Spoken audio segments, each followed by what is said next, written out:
Good morning, students. Welcome to our class of history of chapter first, the French Revolution. This is the first chapter of our book of history of class 9, the French Revolution. French, the country of France. The people of France, they are known as the French. Okay. The French Revolution. Revolution, the word is taken from the revolt. Okay. Revolt is withdrawal. Okay. So, what were the reasons behind the French Revolution? Why the people of France, they were very upset, they were very angry, and why they have done this French Revolution? Okay. This French Revolution, it was happened in the year 1789. Okay. And this was the first revolution in the whole world which was carried against the king. Against whom? Against the king. You can say also the king, or we can also say as the monarchy. ठीक है, monarchy या king के खिलाफ किया गया world का पहला ये रिवोल्ट था जो फ्रांस में किया गया था. Okay, the French revolution. ठीक, इसको देखा देखी फिर in the other parts of the world, in the different other countries, they also carried out some more revolutions. Like in the next chapter, we will study about the Russian Revolution in Russia. Okay, and after that, many other revolutions have been carried out in different parts of the world. Okay, so why against the king? Okay, we know that kingship or the monarchy, it is a type of a government. In the earlier classes, we have studied about the different types of government. One is democracy, what we have in India today. Okay. Second is the monarchy of the kings or the queens. Third is the dictator. Okay. Dictator is like the what we had in Germany during the Second World War. Hitler नाम सुना होगा आपने. Hitler was one of the most dangerous dictator of the world. Okay, in 1945 during the that years. Okay, so वो होती है dictatorship. So तीन हो गई, democracy, monarchy and dictator. तो जो ये सबसे अच्छी होती है type of government, that is the democracy जो आप इंडिया में है. Democracy में क्या होता है कि the people they get the rights. People they get the rights, but not in the dictatorship or in the monarchy. The people they don't get the rights. Okay, so the people of that countries wherever there is the monarchy, they live in miseries. ठीक है, बहुत सारे उनको दुख होते हैं, बहुत सारे उनके पास से restrictions होते हैं उनके ऊपर. ठीक है, बहुत सारे उनके पास तंगियां होती हैं एक तरह से. ठीक, हर चीज़ की तंगी होती है, पैसे की तंगी, नौकरी की तंगी. ठीक है, बहुत सारे उनके ऊपर पाबंदियां लगाते हैं ये किंग्स वगैरह. सेम कंडीशन यहाँ थी कहाँ पे, फ्रांस में. ठीक है, France was a country of monarchies. Okay, एक फैमिली और रूल करती थी, उस फैमिली का नाम था बर्बन फैमिली. ठीक है, bourbon it is the name of a family. Like in India हमने पढ़ चुके हैं अपने 7th क्लासेस के अंदर या 6th क्लासेस के अंदर. We India that day India was also ruled by the kings. जैसे एक फैमिली थी, वो फैमिली, मुगल फैमिली के अंदर बहुत सारे किंग्स थे, starting from the Babur and till the Bahadur Shah Zafar second. ठीक है, बाबर आया, बाबर के बाद में हुमायूं आए, हुमायूं के बाद में अकबर, अकबर के बाद में Jahangir, Shahjahan, Aurangzeb and many more till 1857 Bahadur Shah Zafar second. तो वो पूरी फैमिली थी, एक ही फैमिली ने रूल किया, एक के बाद एक सक्सेसर्स होते गए, बाप मरा, बेटे ने रूल किया. ठीक है, वैसे ही यहाँ पे एक फैमिली थी, नाम क्या था उसका, बर्बन फैमिली. ठीक है, बर्बन किंग्स, उस फैमिली के जो किंग्स थे, लोग थे, वो रूल करते थे. ठीक है, हम बात कर रहे हैं during the years of 1789. We are not knowing the starting of this family. Okay, so हमें बात करनी है फ्रेंच रेवोल्यूशन की, कि रेवोल्यूशन कैसे हुआ था इसके खिलाफ. 1774. ठीक है, in the year 1774 bourbon family का एक किंग बना, नाम था उसका किंग लुइस 16. किंग लुइस 16 नाम क्यों दिया है, मतलब इससे पहले 15 और थे. ठीक है, अक्सर ऐसे नाम होते थे पहले लोग के अंदर, first, second, third, fourth, fifth, sixth ऐसे करके, ठीक है। तो ये कौन थे? किंग लुइस 16, ठीक है। 1774 में वो किंग बने, just 5 years before the start of the French Revolution, ठीक है। क्या हो गया इन 5 सालों में? ये रेवोल्यूशन होना वहां पे हुआ, ठीक है। 24 में किंग बने, किंग लुइस 16, ठीक है। At the age of 20 only he was married to an Austrian princess. Austria country है, फ्रांस का जस्ट पड़ोसी है फ्रांस में, ठीक है।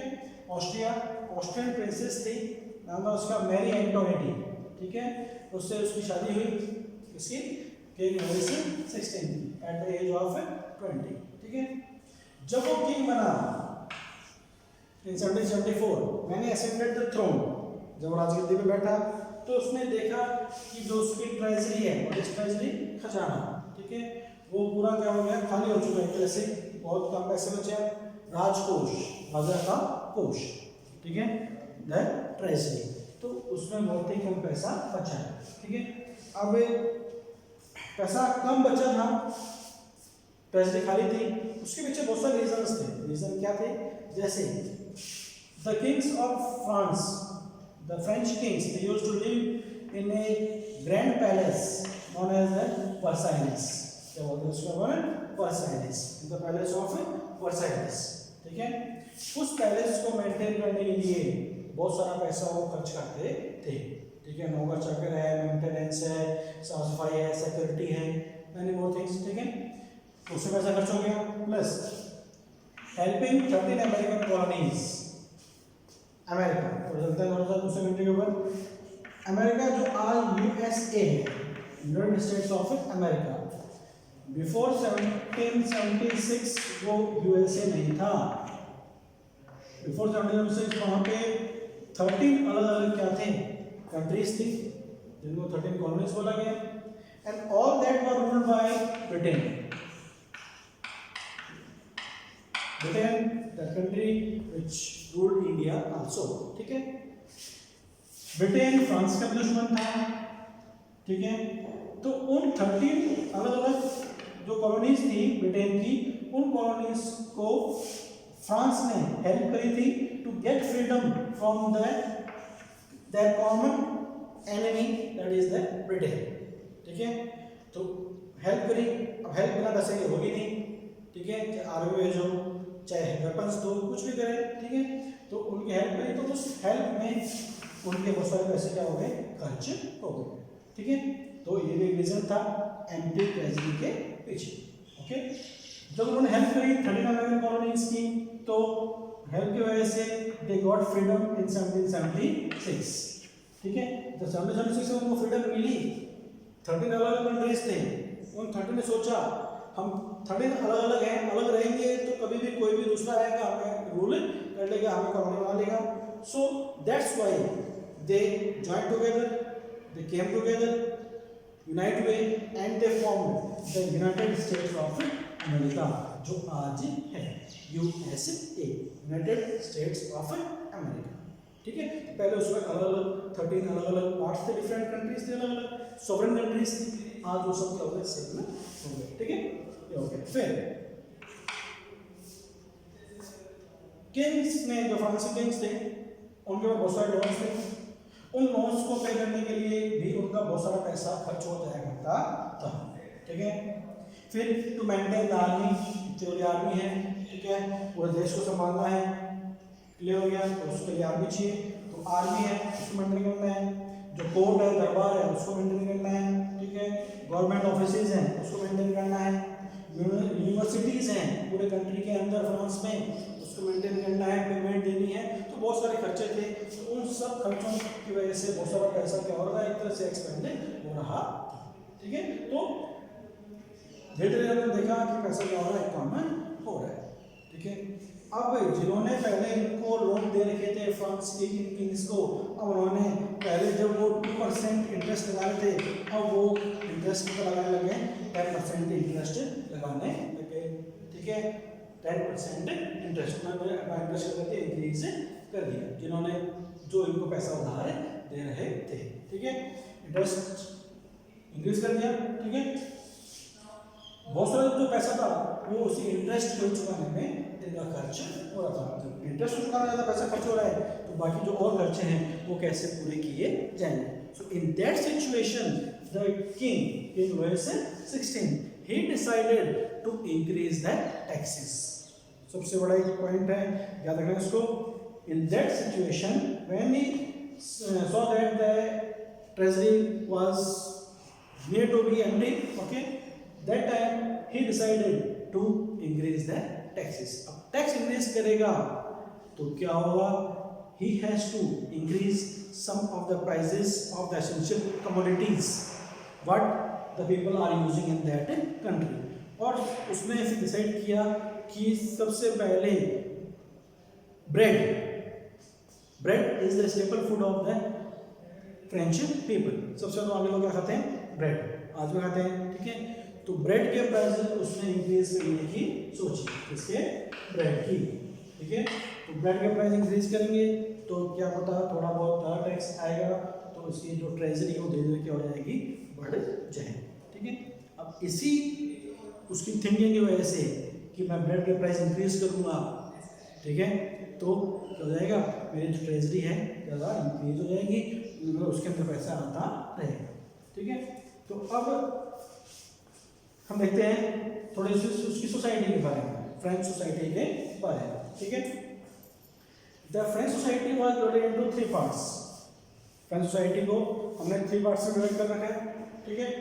First part is known as the first state, second state and the third state, ठीक है।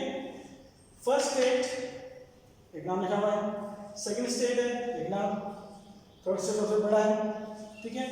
क्या था, first state clergy, the people connected with the church, ठीक है, उसको बोलते हैं क्लर्जी। जैसे मंदिरों में पंडित होते हैं, मस्जिद में मौलवी होते हैं, वैसे ही चर्च के अंदर भी कुछ रिलीजियस पर्सन होते हैं, that are known as the clergy. तो क्लर्जी हो गया फर्स्ट ग्रुप के अंदर, top category, highest category, apex, ठीक है। सेकंड है नोबिलिटी, ऑफिसर्स, मिनिस्टर्स, वो सारे किसमें आ गए, नोबिलिटी के अंदर, ठीक है। थर्ड है थर्ड स्टेट, सबसे बड़ा पर सबसे डिप्रेस्ड, सबसे सप्रेस्ड, सबसे नीचे लेवल का, एकदम डाउन टू अर्थ, एक तरह से कह सकते हैं अपन, ठीक है। थर्ड स्टेट में अलग 3 ग्रुप्स हैं। थर्ड का सबसे टॉप ग्रुप कौन सा है, बिग बिजनेसमैन है, मर्चेंट्स हैं, कोर्ट ऑफिशियल्स हैं, ठीक है, लॉयर्स हैं, एक्सेट्रा। सेकंड ग्रुप में है पेजेंट्स एंड आर्टिसंस। आर्टिसंस कौन हो गए, अलग अलग चीजें बनाने वाले, जैसे कोई कारपेंटर है, गोल्डस्मिथ है, कोई ब्लैक स्मिथ है, कोई पोटर है, कोई वेपन्स बनाता है, जो भी, ठीक है, अलग अलग। फिर थर्ड ग्रुप का थर्ड कैटेगरी, थर्ड पार्ट वो होता था स्मॉल पेजेंट्स, छोटे किसान, लैंडलेस लेबर, ऐसे मजदूर जिनके पास कोई जमीन नहीं है, दूसरों की जमीन पे काम करते हैं, एंड द सर्वेंट्स और स्लेव्स, नौकर, सर्वेंट्स, स्लेव्स, कुछ मान लीजिए, ठीक है। तो ये था थर्ड स्टेट, ठीक है। First 2 states they were given some privileges by birth, first 2 states को बाय बर्थ हमेशा कुछ ना कुछ चीजें मिली हुई थी, ओके। एक सिस्टम था फ्रांस के अंदर कि the first 2 state, the people of the first 2 state they need not to give any type of taxes, and taxes were only given by the members of the third state, ठीक है। 5 लोग हैं, 5 लोग में से 2 को कुछ टैक्स देने नहीं हो रहे और 3 को कुछ हर तरह के जितने भी टैक्सेस हैं वो देने हो रहे। एक भेदभाव था, एक डिस्क्रिमिनेशन था बिटवीन द पीपल, ठीक है। और देखिए आगे, clergy and nobility by birth, जिसने उसके परिवार में ले लिया, जो उसके फैमिली मेंबर हैं, जो उस कैटेगरी के लोग हैं, उनको कभी कोई टैक्स नहीं देना हो रहा, ठीक है। उनकी लाइफ एकदम लग्जरियस है, विदाउट एनी प्रॉब्लम्स है, ठीक है, विदाउट एनी माइजरीज है, वो हमेशा खुश रहते हैं। टैक्स देना है, वो देना किसको है, सिर्फ और सिर्फ थर्ड स्टेट के लोगों को। और थर्ड में भी सबको नहीं, थर्ड में ये भी दे रहा है ठीक है, पेजेंट्स वाले दे रहे हैं, सबसे ज्यादा जो टैक्स दे रहे हैं वो दे रहे हैं पेजेंट्स, ठीक है, आर्टिसंस, ठीक है, और ये जो स्मॉल पेजेंट्स हैं, जो ये दो ग्रुप हैं सबसे ज्यादा टैक्स ये लोग दे रहे हैं, ठीक है, पेजेंट्स। जो फ्रांस की 1780s के आसपास पॉपुलेशन थी उसका 90% जो लोग थे वो कौन थे, फार्मर्स थे। कितने परसेंट थे, 90%, ठीक है, कौन थे, फार्मर्स थे। सबसे ज्यादा परसेंटेज पॉपुलेशन में किसका है, पेजेंट्स का है, फिर भी बेचारे सबसे ज्यादा क्या दे रहे हैं, टैक्स दे रहे हैं। And they have to give two type of taxes, ठीक है, one name is tithes and one name is taille. Tithes and taille, क्या देखिए, टेथिस का था, टेथी was a type of tax which was given by the peasants to the clergy, to the clergy। ठीक है, वो tax था जो किसान दे रहे हैं इसको, क्लर्जी वाले को, इसको दे रहे हैं क्लर्जी वाले को। कितना था वो, 1/10 ऑफ द टोटल प्रोड्यूस, मतलब जितना उसके अनाज हुआ है उसका 1/10 जो पार्ट है वो उसको एज ए क्या देना पड़ेगा, टैक्स देना पड़ेगा इसको, क्लर्जी, इसको देना पड़ेगा क्लर्जी। द फर्स्ट स्टेट, ये जो आदमी है चर्च वाले जो हैं उनको देना पड़ेगा, ठीक है। फिर उसको एक सेकंड टैक्स देना हो रहा है, वो क्या नाम है, टैली, क्या नाम है, tally. Tally was the tax which was taken by the state, directly by the state, मतलब किंग, ठीक है, गवर्नमेंट जो वो है वो एक टैक्स ले रहे हैं, कौन सा, वो टैली। किसान दो तरह का टैक्स दे रहा है, एक तो टैली दे रहा है और एक टेथेस दे रहा है, ठीक है। जो ये मर्चेंट्स हैं, बिजनेसमैन है, कोर्ट ऑफिशियल्स हैं, लॉयर्स हैं, वो सिर्फ एक टैक्स दे रहे हैं, कौन सा वाला, टैली, ठीक है। मतलब वो जो भी सामान खरीद रहे हैं, जैसे हम भी आज वो सामान खरीदते हैं उसके हमारे इंडिया के अंदर उसका टैक्स इंक्लूडेड होता है, ठीक है। देखिए उसमें लिखा होता है, देखो ब्रैकेट में, inclusive of all the taxes, ठीक है, तो हम भी टैक्स दे रहे हैं। अब जो किसान है वो टैली भी दे रहा है और वो टेथेस भी दे रहा है, जो अनाज हो रहा है उसके खेतों में, ठीक है, और 90% पॉपुलेशन किसकी है फ्रांस में, सिर्फ किसानों की है, 90% है। बाकी दोस्तों को नाम लिखे जो ये सिर्फ कितने हैं, 10% हैं, ठीक है। तो ये बेचारे 1/10 प्रोड्यूस जो है वो चर्च वाले को दे रहे हैं और टैली मतलब स्टेट को भी टैक्स से दे रहे हैं। तो सबसे मिजरेबल जो कंडीशन थी, it was of the farmers in that French society. अब ऊपर से उन्होंने डिसाइड किया किंग ने कि they will rise the prices of the bread, they will rise the prices of the bread, ठीक है। और during that time the population of France was also increasing day by day. ये छोटा सा estimation है, दे रहे हैं कि 1715 the population of France was 23 million, okay. 1789 में वही जो पॉपुलेशन थी बढ़ गई, हुई 28 मिलियंस, बहुत इंक्रीज हुई। अब जितनी पॉपुलेशन इंक्रीज हुई उतना प्रोडक्शन इंक्रीज नहीं हुआ, इक्विवेलेंट नहीं हुआ, ठीक है। जितने इंसानों ने जन्म लिया उतना अनाज ज़्यादा पैदा नहीं हुआ, तो एक कंडीशन बन गई, उस कंडीशन को हम बोलते हैं सब्सिस्टेंस क्राइसिस।